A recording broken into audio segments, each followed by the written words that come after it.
Hello everyone, कैसे हैं आप सब। स्वागत है आपका मेरे यूट्यूब चैनल कॉमर्स वाले में। आज इस वीडियो में मैं आपसे डिस्कस करने वाला हूं 4 चीज़ें जो बहुत ही इंपॉर्टेंट है और आपको 31 मार्च से पहले कर देना है।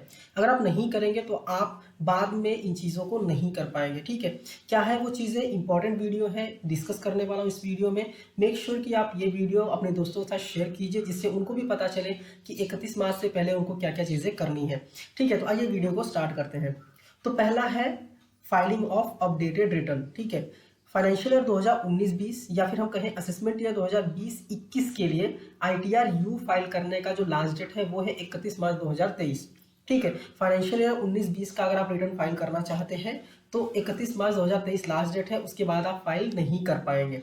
आईटीआर क्यों फाइल करना पड़ता है? बेसिकली अगर आप कोई लोन लेने जा रहे हैं या फिर कोई अदर काम भी रहता है तो उसके लिए कम से कम 3 साल का आईटीआर लगता है। तो अगर आप आईटीआर फाइल कर देते हैं तो आपको कोई भी दिक्कत नहीं आती है आगे।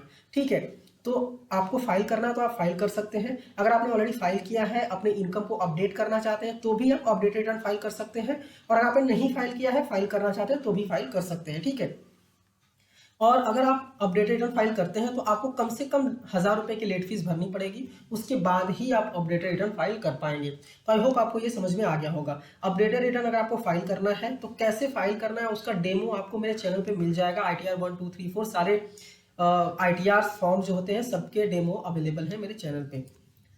नेक्स्ट है, बहुत इंपॉर्टेंट है, पैन आधार लिंकिंग। अगर आपने अभी तक पैन आधार को लिंक नहीं किया है तो लिंक कर लीजिए, क्योंकि 31 मार्च 2023 लास्ट डेट है। 31 मार्च तक अगर आपने लिंक नहीं किया तो आपका पैन जो है वो इनऑपरेटिव हो जाएगा, मतलब उसको आप ऑपरेट नहीं कर पाएंगे। पैन से रिलेटेड जितने भी काम होते हैं सारे काम आप नहीं कर पाएंगे। ठीक है, तो मेक श्योर कि पैन आधार को आप लिंक कर लीजिए। ठीक है, अभी लिंक करेंगे तो 1000 रुपये की लेट फीस है, आपको भरना पड़ेगा, और आप भर के आधार और पैन को लिंक कर सकते हैं।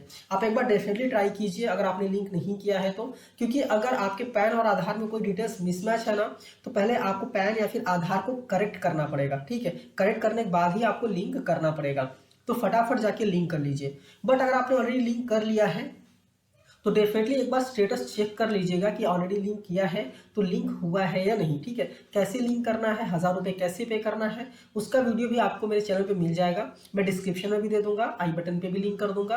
आप जाके देख के प्रॉपरली स्टेप्स को समझ के अपना आधार लिंक कर सकते हैं। ठीक है, आई होप ये भी आपको क्लियर हो गया होगा, और ये लिंक करना बहुत ही ज़रूरी है।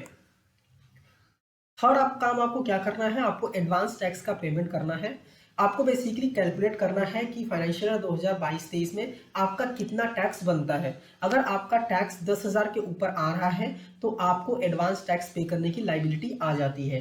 ठीक है, अगर आप एडवांस टैक्स पे नहीं करते हैं तो आपको इंटरेस्ट पे करना पड़ता है टैक्सेस पे। ठीक है, और उसके सेक्शन है 234B 234C, इसमें आपको इंटरेस्ट पे करना पड़ता है। तो मतलब आपको टैक्स तो पे करना पड़ेगा, उसके अलावा आपको इंटरेस्ट भी पे करना पड़ेगा अगर आपने एडवांस टैक्स नहीं पे किया है। ठीक है, अब एडवांस टैक्स कैसे कैलकुलेट करते हैं, एडवांस टैक्स कैसे पेमेंट करते हैं, सारे वीडियोस मेरे चैनल पे अवेलेबल है। अगर आप पहले से सब्सक्राइबर हैं तो डेफिनेटली आपने देखा होगा, बट अगर आपने अभी तक सब्सक्राइब नहीं किया तो सब्सक्राइब कर लीजिए, आपको सारे वीडियोस मिलते रहेंगे। ठीक है, वो भी आई बटन पे लिंक कर दूंगा मैं, या फिर डिस्क्रिप्शन में दे दूंगा, आप जाके देख सकते हैं। ठीक है, मैं डिस्क्रिप्शन में डेफिनेटली दे ही दूंगा, क्योंकि एडवांस टैक्स इंपॉर्टेंट है। अगर आप नहीं पे करेंगे तो डेफिनेटली आपको इंटरेस्ट की लाइबिलिटी आ जाएगी। ठीक है, एडवांस टैक्स जरूर आपको पे करना चाहिए। एंड लास्ट पार्ट, मतलब लास्ट पॉइंट, बेसिकली आपको टैक्स सेविंग प्लानिंग जो करनी है फाइनेंशियल ईयर 22-23 के लिए, उसके लिए भी 31 मार्च लास्ट डेट है। ठीक है, 31 मार्च तक जो आप इन्वेस्टमेंट्स करेंगे सिर्फ वही टैक्स सेविंग प्लानिंग में इंक्लूड किया जाएगा। 31 मार्च के बाद अगर आप करेंगे ना तो नेक्स्ट फाइनेंशियल ईयर में उसे काउंट किया जाएगा। तो मेक श्योर कि आप अपना टैक्स कैलकुलेट कीजिए। टैक्स कैलकुलेट करते वक्त आपके पास जितने भी डिडक्शंस है सारे इंक्लूड कीजिए। ठीक है, इंक्लूड करने के बाद आप देखिए कि आपको कितना टैक्स आ रहा है। ठीक है, अगर आपको टैक्सेस भरने के लिए आज ज़्यादा आ रहा है तो फिर चेक कीजिए कि ऐसे कौन कौन से डिडक्शंस हैं जो आप ले सकते हैं और आपने अभी तक लिया नहीं है। ठीक है, तो वो डिडक्शंस आपको करने हैं, वो इन्वेस्टमेंट्स आपको करने हैं बेसिकली 31 मार्च 2023 से पहले, जिससे कि आप उन डिडक्शंस को क्लेम कर सके। और अगर आपका ज़्यादा टीडीएस कट चुका है या फिर ज़्यादा टैक्स आ रहा है तो टैक्स का अमाउंट कम हो जाए, ज़्यादा टीडीएस कटा हुआ है तो टीडीएस आपका रिफंड हो जाए। टैक्स प्लानिंग अगर आप हमसे भी करवाना चाहते हैं तो आप मुझे कमेंट करके बता सकते हैं। तो आई होप आपको ये चारों पॉइंट समझ में आ गए होंगे कि आपको क्या क्या करना है। ये डेफिनेटली आप 31 मार्च से पहले कर लीजिएगा, नहीं करेंगे तो प्रॉब्लम्स होगी या फिर आपको ज़्यादा टैक्सेस भरने पड़ेंगे।